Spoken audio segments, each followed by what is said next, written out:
Good afternoon. Welcome to EduSet Network. Friend, this week we have organized series of lecture on Mauryan period. And before we start talking about the different issues, what happened in the Mauryan period, we will try to understand how the Mauryan Empire came into being. There were 16 mahajanapadas, and then the formation of a state, and then the empire. So what was this process, how this strategy evolved one after another? We'll try to understand in today's lecture. And for discussion on this very topic, we have in studio Dr. Shankar Kumar. He teaches history at Hindu College, University of Delhi, and his area of specialization is ancient India. He has critically examined the forces of state formation in context of ancient India, but today we will focus our study on the context of Mauryan period. And Dr. Shankar Kumar has also written two books. One is the Concise Social Sciences, and the other is Indian History and Culture. And he presents a number of lecture different fora on this very issue, and he has also presented a number of papers in different national and international journals. So I think his knowledge and experience will help us to understand this topic and give kind of insight how to study the state formation and the changes up to the Maurya. So on your behalf, I welcome him for the EduSet lecture. Welcome, sir. Thank you, Amrin ji, and good afternoon, viewers. Today, our topic of discussion is Mauryan period as such, but in terms of process, we would be examining what we understand as state formations. All of us know about a state not in terms of a province, but state as a mechanism, as an organization, the way it evolved in history. So the way historians look at state is little bit different, because they look at the dynamic aspect of state formation, and hence the entire process or processes by which this entity called state comes into being gets examined. And today we shall be doing precisely that with reference to the emergence of the first pan-Indian empire, that is the Mauryas.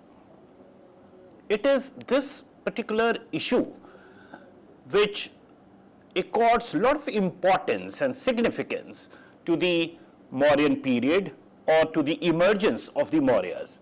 This is because through the Mauryas, or as an example, Mauryans presented to ancient Indian history the first instance of a pan-Indian empire. Now, pan-Indian here is significant because what India stands today in terms of geographical entity is something which by and large was brought under one political control for the first time in the period of the Mauryas, that is around 4th century BC. It continued up to 150 years or so, and subsequent period again we see the forces of fragmentation, political fragmentation. Of course, these processes have been looked at by historians in the recent times, not as negative forces, but as forces of regional formations. Nevertheless, that does not quite undo the importance of the Mauryas in bringing the entire landmass, what constitutes India today, under one political control.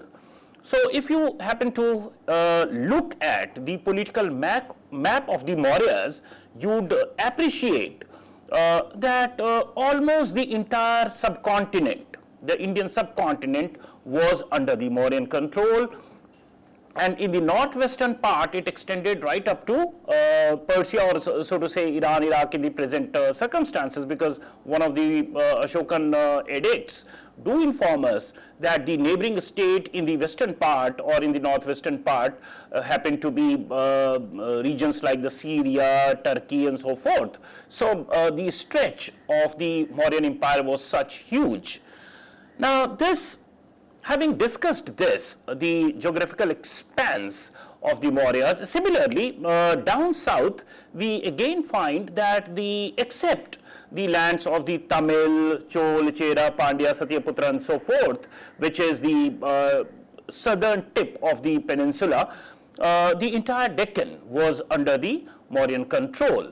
Similarly, in the east, regions up to what today is Bhagalpur area of present day Bihar and Bengal area, up to that they were all under the Mauryan control.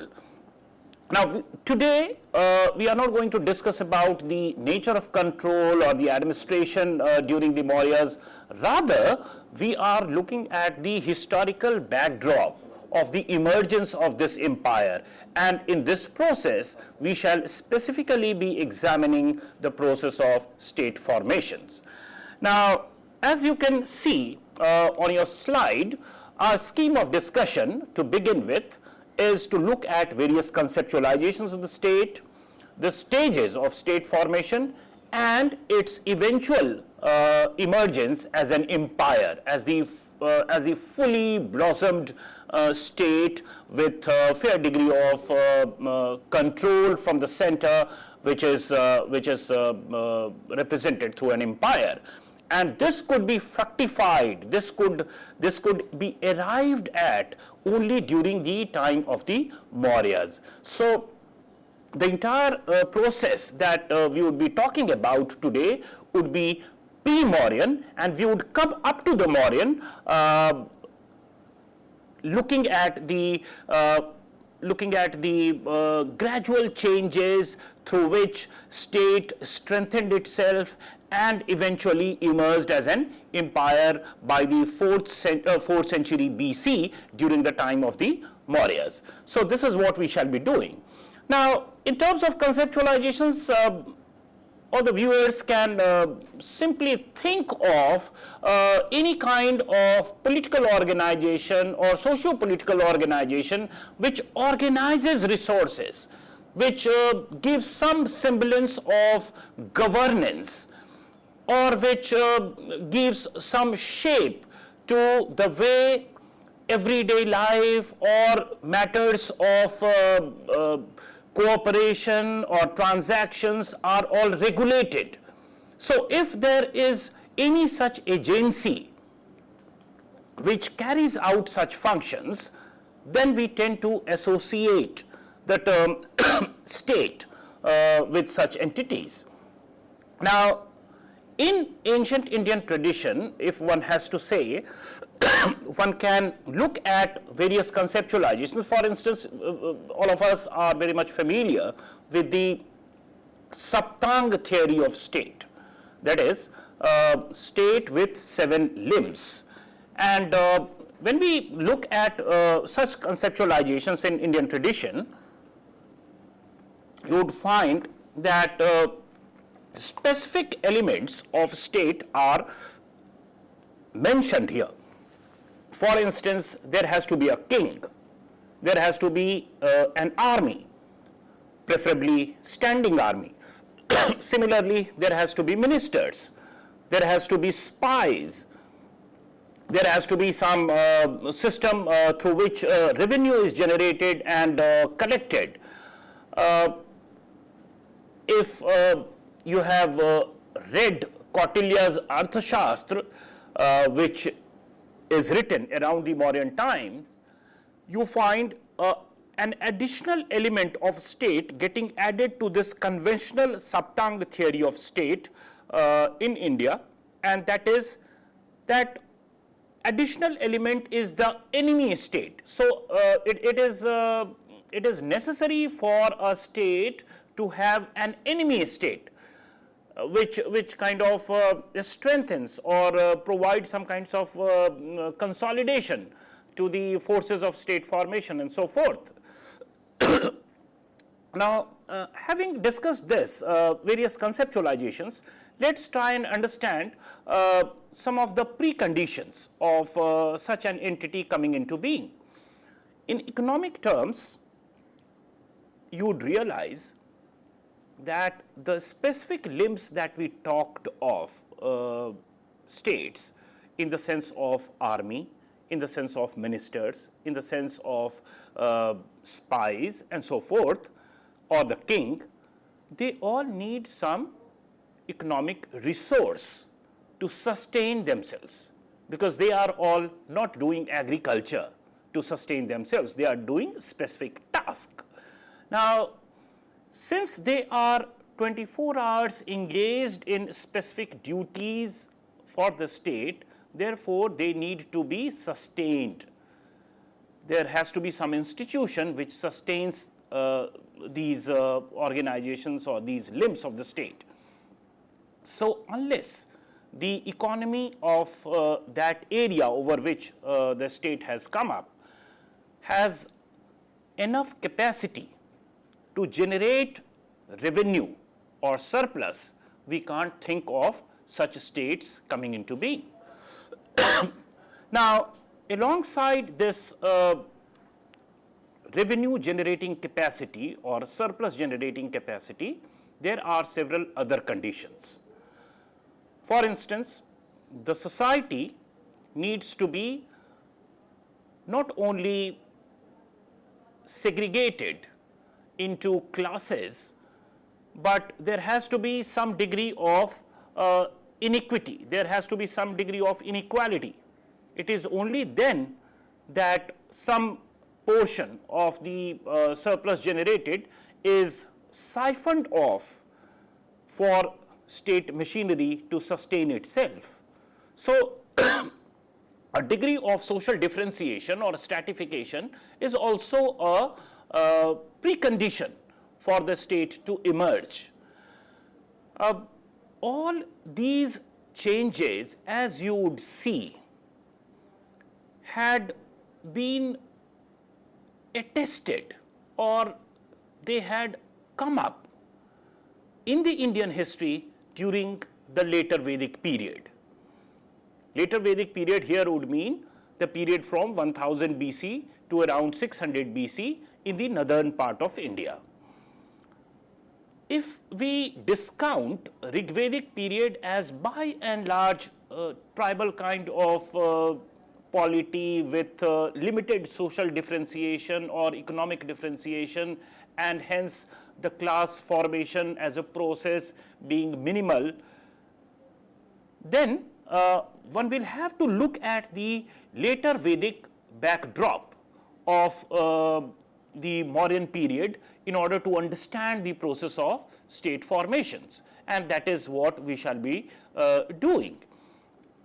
You would notice that in the later Vedic period, all these preconditions had been satisfied, all these preconditions had been arrived at, and it is on the shoulder of these changes that Janapad or the entity which is premised on territory, political entity, political control and authority premised on territory or land came up during the later Vedic times, and it is on this that we shall be trying to build our further discussion.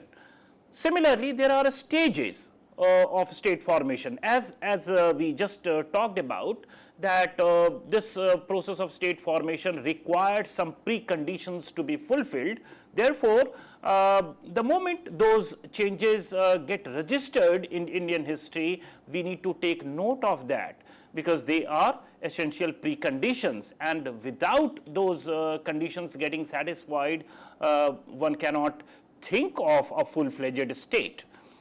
And it is the climax of this process of state formation which was triggered around the later Vedic period in North India, that is 1000 BC to 600 BC, that we find by the time we reach up to the 4th century BC, in North India, we find the emergence of the first empire.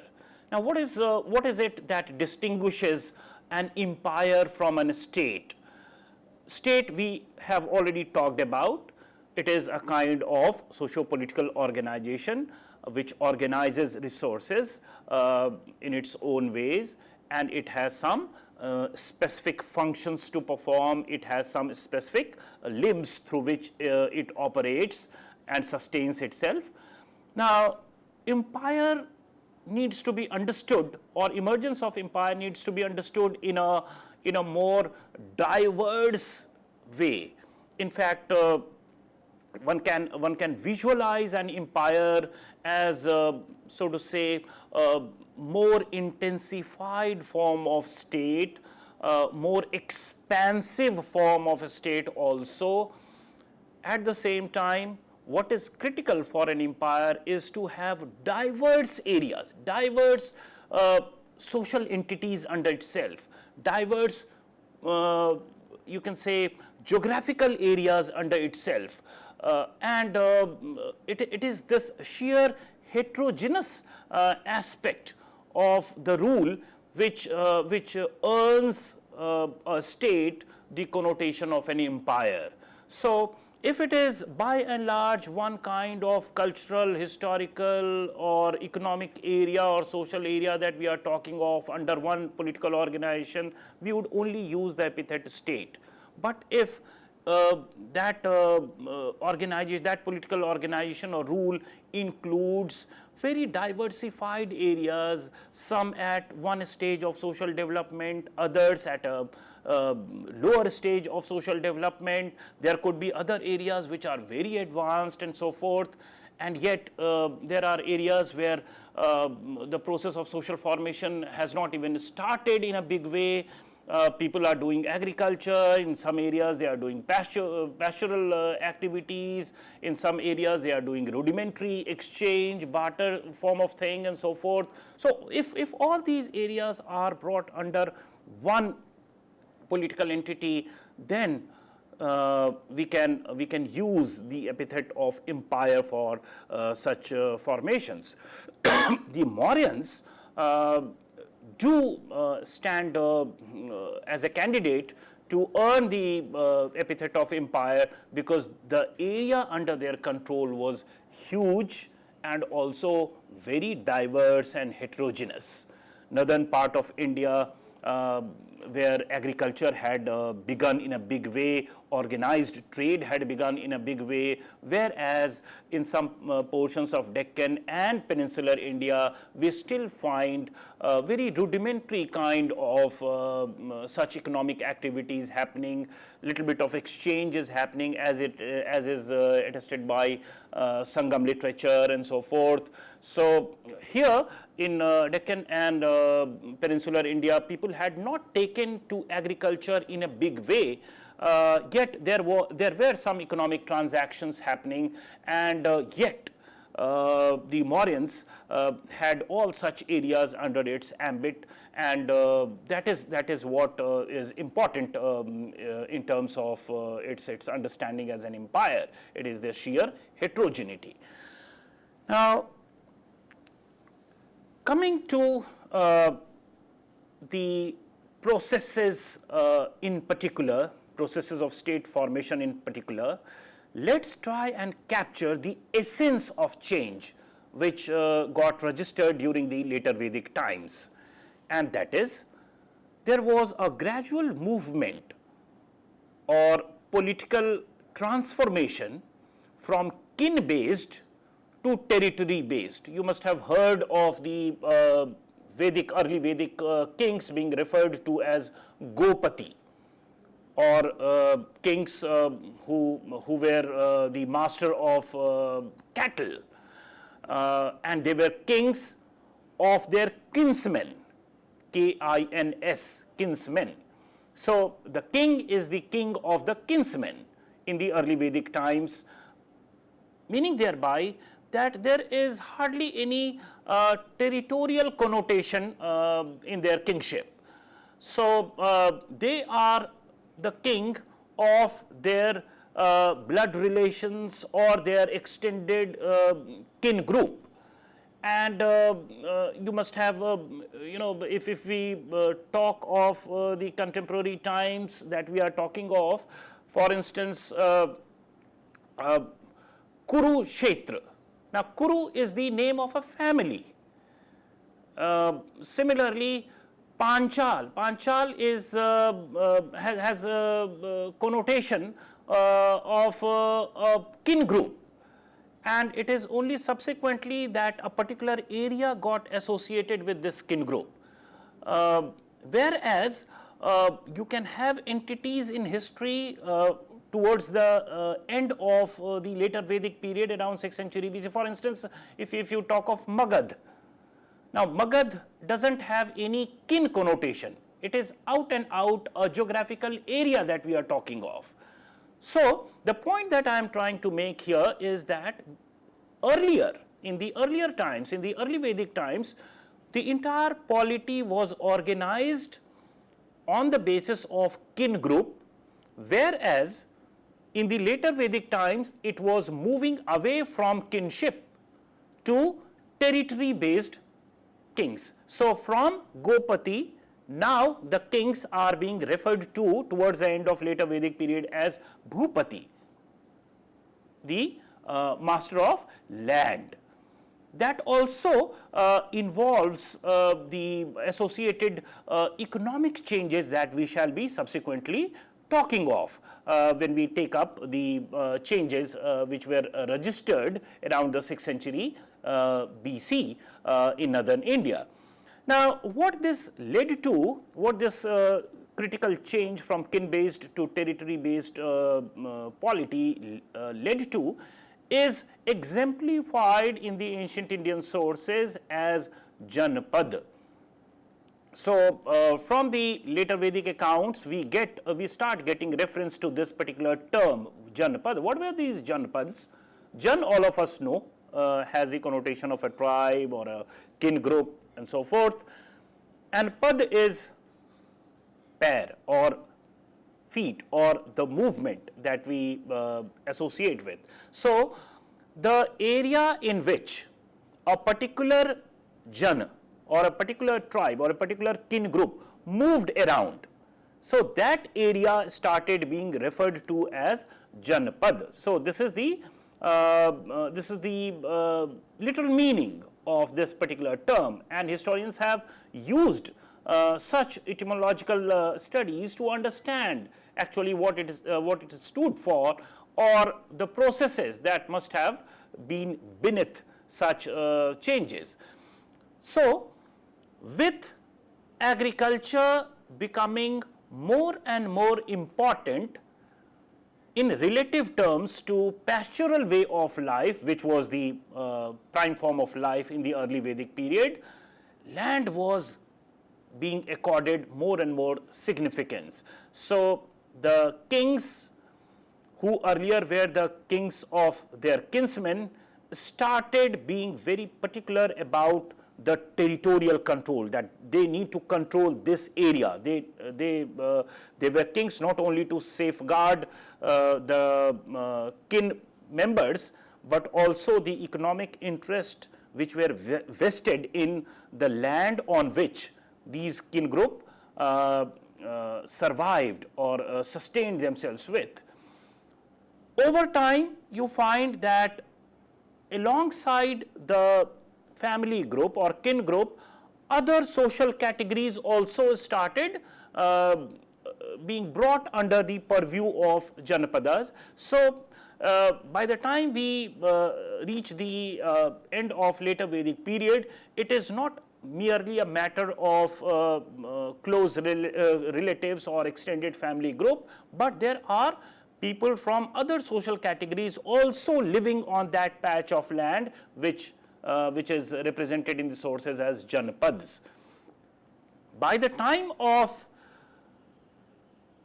we reach the end of later Vedic period, that is 6th century BC period, we find that various sources start talking of, be it Brahmanical sources or Buddhist sources, they all start talking of a conventional figure of 16 mahajanapads. Now, as the name itself suggests, that this entity Mahajanpad is in some way it is a kind of superlative of Janpad, and it is a bigger entity, as if quite a few Janpadas came together or were assimilated, were brought under one control to give rise to an entity called Mahajanpad, which were of course, which were more diverse socially, which were more diverse geographically, and yet they were under the ambit of one particular political control. So, the names that we get to hear of in 6th century BC as mahajanapads, quite a few of them are very popularly known to people, Magadh, Koshal and so forth. So, they all are mahajanapads which emerged, and please remember that they are all territory based polities that we are talking of. Also important is the fact that by this time the political changes which had been happening in northern part of India had also ensured that there was some kind of tussle, some kind of fight amongst various mahajanapadas to control areas of strategic and vital importance in terms of resources, agricultural resources, trade resources, which can earn more and more revenue and profit to the state.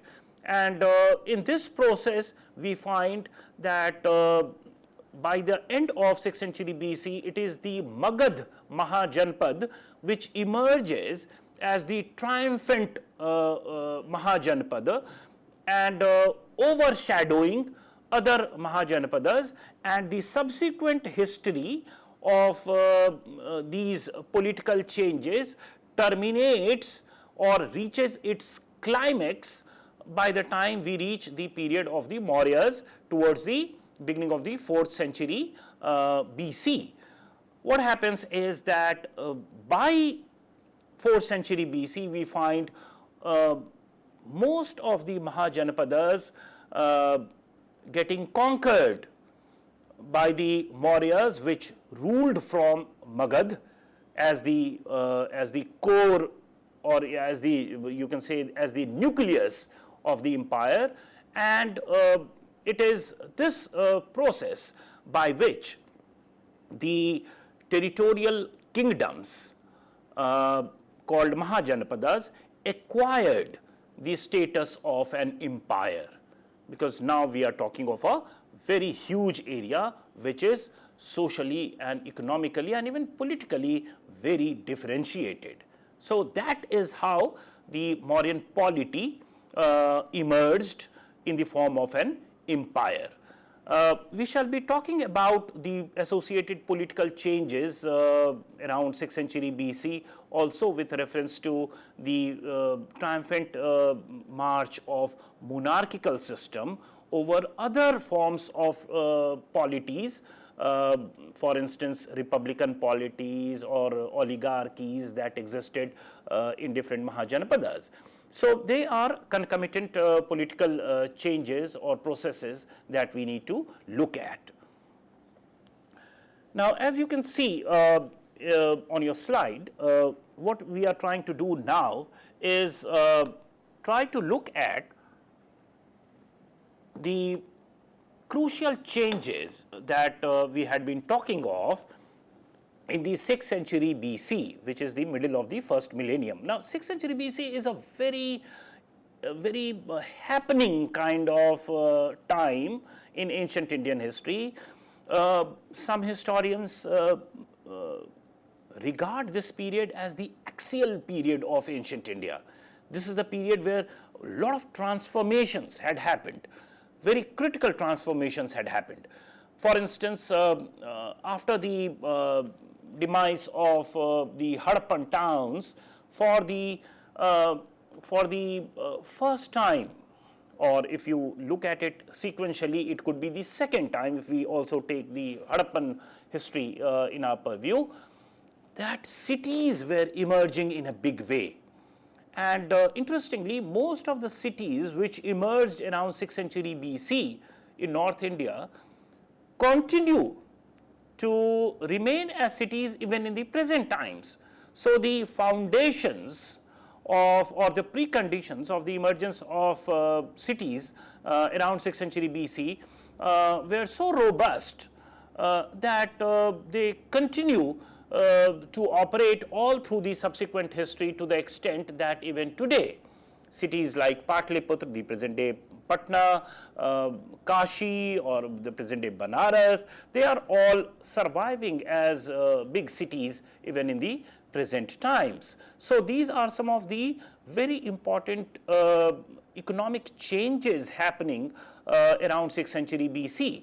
Similarly, in the purview of economy itself, we find that agriculture gets very intensified around this time, and what it ensured is regular supply of surplus for the emerging states or the emerging polities through revenue or whatever mechanism. So, intensification of agriculture through some technological changes, and also the transplantation of rice, that is paddy transplantation, because all of us know that in contrast to wheat, rice has more acreage, meaning thereby that you can have more produce of rice per acre of land as compared to wheat. If transplantation as a technique is known, and it is amply clear that by 6th century BC in northern part of India, particularly the Gangetic belt, with alluvial soil and good degree of rainfall ranging in between 120 centimeters to 150 centimeters in the middle Gangetic plains, paddy transplantation was known as a technique to the inhabitants, and that could have given them enough economic base or robustness to sustain several cities and non-agricultural pursuits, professions, and so forth. Craft production also multiplied around this time. So, alongside cities, we have intensification of agriculture. Some historians talk of the intensive use of iron technology as plowshare, which can dig deep into the earth and hence can extract the subsoil moisture for agricultural purpose better. So, all these changes are happening around this time. Alongside the changes in the agrarian scenario, we also have several reference to a very transforming change happening in exchange, and that is trade and commerce had come up in a big way. For instance, for the first time in Indian history, we start getting the evidence of metallic coins in 6th century BC.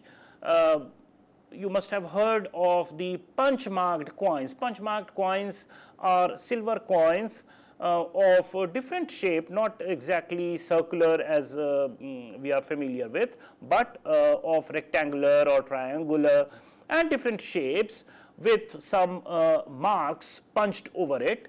They were not necessarily issued by a particular state. So, we are still talking of state coming into being, or state in the process of getting formed. So, we have polities or we have agencies which are probably issuing such coins to facilitate economic transactions, which also work as units of exchange, but they are not necessarily issued by the royal agency, by the political agencies. For instance, even we don't have any confirmation whether the coins during the Mauryan period were actually issued by the royal mint of the Mauryas. We don't know. Probably they were still using the same punch-marked coins which were issued by the trade guilds or merchant guilds.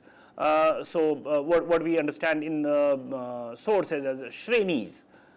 So, that is how all these economic transactions are happening, but of course, these are very transformed times. Rural landscape is increasingly giving way to urban lifestyle. There are more urban centers dotting the map of India in 6th century BC as compared to the earlier times. There are references, very explicit references to huge caravans of traders and so forth. coins are very much in use, metallic currency is in vogue, there are other trade facilitating activities which are referred to as commercial activities in place, and that is how the economic scenario is changing around 6th century BC. And please remember, all these discussion that we are having with reference to the process of state formation, because it is satisfying one of the preconditions. We did say that for the state to emerge, one needs to have a fair, regular supply of surplus. Now, which this surplus could have come only through such advancements, only through such intensification in the field of agriculture and trade and so forth. So, for the state to exist, here are some of the preconditions getting satisfied. So, that is the intent behind discussing such changes. Similarly, in political terms, the thing that we had referred to, that by the time we come to 6th century BC, of course, we have already seen that now the basis of polity, the basis of political rule had changed from kin to land. Land had become important. Protecting land was the prime duty of any king. And since we are talking of 6th century BC, we also find that the other kinds of polities apart from monarchical systems, gradually they were giving way to monarchical polities. The iconic struggle between Magadh and the Vaishali in 6th century BC is a classic case through which we can understand this transformation, how monarchical polities are becoming the order of the day over other tribal oligarchies or republican polities. So, that is another thing that we need to understand, that for a greater part of northern India, subsequent to 6th century BC onwards, we find that monarchical form of polity or the absolutist kind of monarchy is becoming the order of the day. And it is in this process that Magadh, as a territory based polity, could assert its supremacy over other polities, other mahajanapadas around this time. There were other concomitant social changes. What are these social changes? Because again, in the preconditions, we had talked of the fact that for a state to emerge or consolidate, one needs to have a classified society. One needs to have a segregated, differentiated kind of society. So, equal kind of social and economic status or undifferentiated social and economic status is something which will not probably lead to siphoning of the resources for the sustenance of the state. So, there is fair degree of inequity in social scenario around this time, and that is best exemplified through the emergence of caste hierarchy. So, the vertical ordering of castes with distinct economic and social positioning is something which hints towards the same process of social differentiation that we are talking of. So, the egalitarian kind of social scenario in the early Vedic times now has given way to a very segregated, differentiated, vertically aligned social classes, which we understand as Varna Vyavastha or caste system and so forth. Similarly, there are religious changes. The sacrifice as the predominant way in which one worships had given way to several other kinds of modes of worshipping. We have emergence of organized religions which ran counter to the ethos and spirit of Brahmanical society also. For instance, Buddhism and Jainism had come up as some kind of a movement against Brahmanical orthodoxy. They are not very radical kind of movements in the sense that they did not upset the existing social order altogether, but one can think of the emergence of such religions as symbolic of a very complex times, very transformative times, very diverse kind of period where one has to contend with heterogeneity and not homogeneity. So there is one philosophy, there is a counter philosophy, there is a philosophy which counters both, there is a philosophy which picks up little bit of elements from one and discards others and so forth. So it is a period of religious complexity. In fact, the Upanishads, which is very much a part of the Vedic or Brahmanical tradition, in fact has been looked at by some sociologists and historians as a kind of search for some kind of a solace in these transforming times. So the emphasis that Upanishads give or accord to the permanency of Atma, Paramatma and things becoming Shashwat and so forth is some kind of a psychological search for some stability in a very fast transforming times. So all these things actually point towards something happening around this time which is leading to lot of complexity, not only to economic and political life but also to social and religious life. Now this is the backdrop in which the state consolidates. The monarchical state, which is territory based state, comes up. Now what it does is to gradually evolve those agencies, those limbs, for instance the ministers, the revenue system, the spies, regular army, standing army, which is paid paid by the state, and they are not supposed, they are not part-time army that for rest part of their life they do agriculture, and whenever there is a war they are called upon to serve the interest of the state, but they are standing army all through the year. They are employed by the state, they are paid by the state. If you look at the Mauryan sources, there are specific salary details given to cavalry, to infantry and so forth. So this tells us that gradually the state is consolidating itself, and by the time we reach the Mauryan times, it almost takes the form of an empire, and we shall come to that.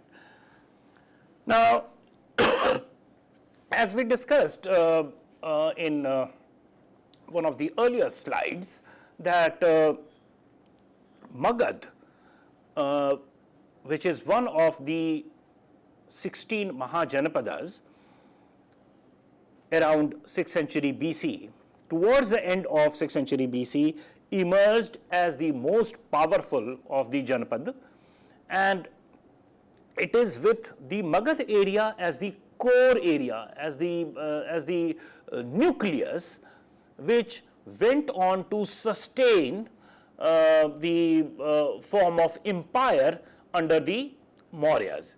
Now this process needs a little bit of discussion. Why is it that Magadh could overpower or could emerge as the most important, most powerful of the Mahajanapadas is something that has been looked at by several historians. Apart from the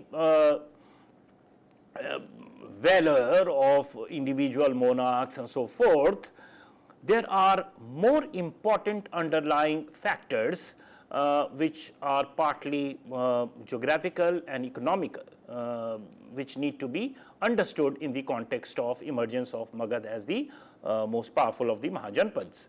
Magad, which is the present day, you can say, Bihar, the south, the part of Bihar which is south of the river Ganga. Now, this area was, in economic terms, if you look at the agrarian potential, and alluvial area with a good supply of rainfall. The average rainfall should be ranging around 100 to 150 centimeters per annum, because this is part of the middle Gangetic plains. So it was a fertile area. It was an area fit for paddy transplantation also. All of us know that paddy requires waterlogged fields, and nature had given this kind of resource to this area. So that was one. Apart from that, Ganga is a perennial river, and all of us know that water is the cheapest mode of transportation and also very strategic mode of transportation. So Magad as an area could latch on to the trade in the neighboring areas, which was getting very intensified, because we have already discussed the intensification of trade and commercial activity around 6th century BC. So Magad stood as a good candidate to gain or to become a part of the entire upswing in trade and commercial activity which is happening around 6th century BC on account of its proximity to Ganga river, which is perennial, which means that it has water all through. So one could sail through, one could navigate through the river Ganga and reach different points from where economic transactions are happening. Alongside that, in technological terms, since we discussed about the iron technology and so forth, which was a very critical technological breakthrough, so to say, or critical resource to own at around that time, the entire what today is Jharkhand area, the plateau area, the Chota Nagpur plateau, which is the southern part of you can say Bihar and present day Jharkhand, that area was very rich in iron ore, and also the Gaya area and the Chota Nagpur plateau area was very much rich in timber resource, wood required for the metallurgical operations of making iron from iron ore. So the temperature, the critical 1200 degrees Celsius to 1400 degrees Celsius temperature that is required to convert an iron ore into usable iron or steel, that pyrotechnology could be attained through the good supply of timber which was available from this area. So Magad had proximity to waterways, Magad had proximity to iron ore, Magad had proximity to timber, which was very important for iron extraction and so forth. And alongside that, in social terms or socio-political terms, so to say, it is also said that Magad area, which is south of Ganga, was also not very orthodox in its orientation. So the Brahmanical orthodoxy, which had fairly entrenched itself in other mahajanapadas, was not very significant in Magad area, and this allowed this area to think afresh and think on lines different from the established Brahmanical norms. And therefore, it could experiment with new things according to the tune of the time. So, for instance, suppose money lending is being looked down upon in the Brahmanical treatises, then in this area there is the degree to which such activities are decried is less. So, enterprise could emerge, and it is no wonder that this area, Magad, Koshal and so forth, these are the areas where Buddha, Jain and other people who actually created a movement out of this anti-Brahmanical upswing, it is this area that they crisscrossed. So, all through that we get to know of Buddha and Mahavir Jain who moved around. It is precisely this area, Magad area and the adjoining areas that we are talking of. So, all these factors contributed to the emergence of Magad as a formidable Mahajanapad, and these tendencies and these processes and these forces probably continued to operate even beyond 6th century BC. So much so that by the time we reach the Mauryan period, that is 4th century BC, we find that this area had come to command a fair degree of control over other areas, other Mahajanapadas, and that is something that is important in the process of transformation of a state into an empire. And the Deccan area, so to say, which was also a part of Mauryan Empire, and the peninsular area, or for that matter other areas in the northwestern part of Indian subcontinent. Now, what was happening here? So far our discussion is all concerned with the Indo-Gangetic and the Middle Gangetic plains. Now, what is happening in Deccan and peninsular India around this time? We find that the level of economic differentiation is not very high. The intensification of social stratification is not that high in these areas, and probably this is the reason why the process of state formation or the preconditions of a state are not getting satisfied in these areas. And it is as a result of the formation of the empire-like structure under the Mauryas that these areas where incipient activities are happening in the realm of agriculture, exchange and so forth, and even overseas trade in the post-Mauryan period. So, they get intensified as a result of the integration or the fact of getting all these areas organized under the Mauryan rule. So,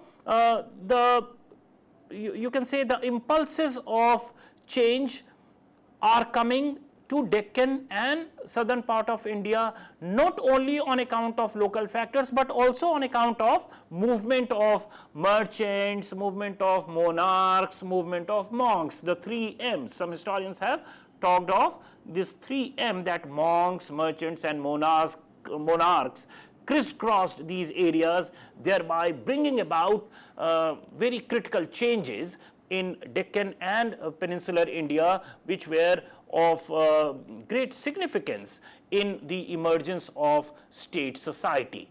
So,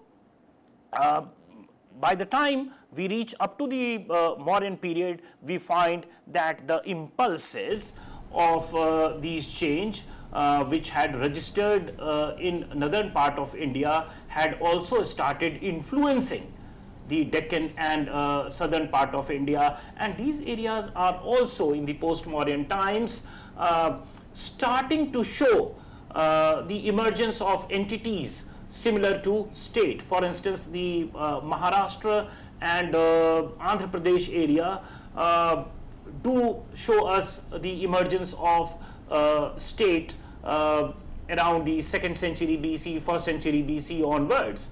The Satvahans are regarded to to be the first, so to say, secondary states. Some historians use this term as if the primary impulse is coming from northern part of India, although that is intensely debated amongst historians whether we should be using such models to understand the process of state formation, because it tends to somewhat diminish the role of local factors. But keeping that debate aside, what we need to understand is that the processes by which the critical preconditions that we talked of in terms of economic and social differentiation and emergence of specific limbs of the state, this is the time when subsequent to the Mauryan period, even in the Deccan and southern part of India, we find state entities coming into being. So as a student, if we look at the political map of 6th century BC India, then we find most of the cities or state-like structures confined to northern part. But if you look at the, say, 4th century AD or 3rd century AD political map of India, you will find it dotted with several polities. All these polities are territorial polities. Most of these polities are territorial polities. And this is how the process of state formation gained momentum in history of ancient India, and it is this process which further intensified to give an empire-like structure or semblance of an empire towards the beginning of the Mauryan period. And by the time we reach Ashoka's period, or for that matter even Bindusar's period, we find that a fairly good amount of territory had been brought under Mauryan control, which was very diverse, which was very heterogeneous, and there were the compulsions of empire, there were the compulsions of metropolitan state, core area, nuclear area, peripheral areas, which had informed the polity during the Mauryan period. So this is the way, or this is the process through which the state came into being, to begin with in the northern part of India and subsequently in the Deccan and peninsular India as well. Okay. What do we see? The geographical extent was so large, and also the idea of unification, which mingled well with the citizens, and not in that terms Yes. which we mean today, but the people of the time, and also with the ruler of the time. So how could it be possible? What, as a historian, you see this? Yeah, it's a very interesting question. I think it needs elaboration at a separate level altogether, because today's discussion was about the process by which the state consolidated itself. The question that you are posing, perhaps I have a feeling that you have the Ashokan Dhamma policy in mind, which as an ideology was used by the king Ashok to bring at an ideational level a semblance of unifying force, or they tended to bring all the diverse sections of society into one political idea. Okay, well, And that is that worked as a kind of glue, ideological glue, to keep the empire intact. In fact, it was a strategy to overcome the diversity of the empire that we are talking of. okay, so well friends, we'll have another lecture on that very topic, and I thank all of you for watching the lecture, and on behalf I thank Dr. Shankar Kumar for giving such an insightful lecture on this very topic. Thank you very much. Thank you.